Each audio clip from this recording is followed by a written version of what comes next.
I had been married to Emma for 8 years, believing we had everything a steady relationship, grounded in trust, affection, and mutual respect.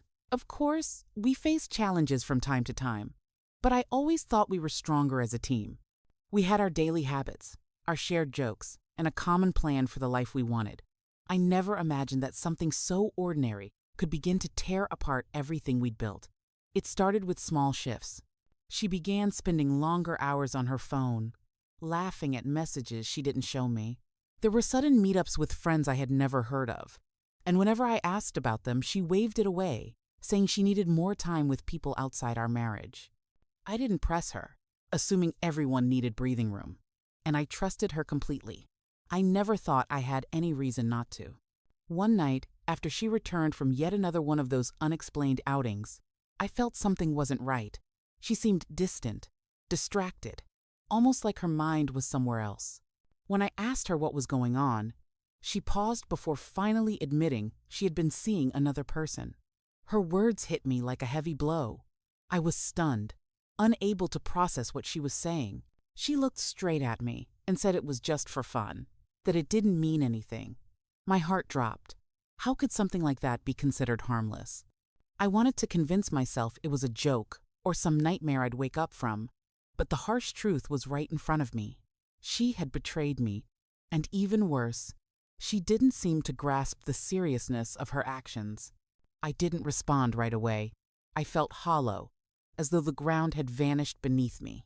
I couldn't believe the woman I loved, the woman I had dedicated my life to, could treat our marriage so lightly. The next few days drifted by in a haze. I found myself rethinking every moment of our relationship, searching for clues I might have overlooked, trying to make sense of how we had reached this point.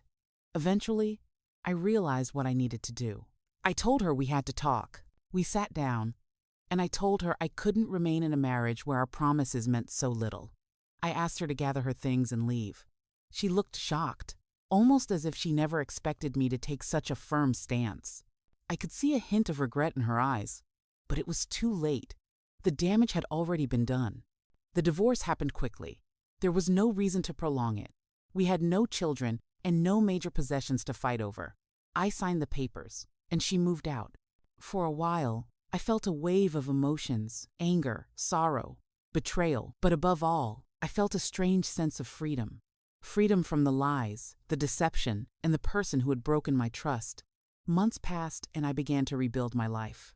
I threw myself into work, spent more time with friends, and even started exploring new hobbies.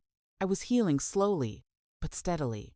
Then, one day, completely unexpectedly, Emma appeared at my door. She looked different, exhausted, worn down, nothing like the carefree woman she used to be. She told me she had made a mistake, that she missed me, missed what we had, and wanted another chance. I listened, but deep inside, I knew there was no path back. I told her I had moved on, that I was no longer the man who would quietly accept her excuses or her betrayal. She pleaded, saying she would do anything to fix what she had broken. But I stayed firm. Trust, once shattered, is painfully difficult to rebuild. I had learned that lesson in the hardest way possible. She walked away in tears, and I felt an unexpected sense of closure wash over me. I had loved her once, deeply, but that love had been destroyed by her choices. Now I was finally free to seek something genuine, something rooted in honesty and respect. As I closed the door behind her, I felt a weight lift from my shoulders. I had weathered the storm, and I was ready for whatever life would bring me next.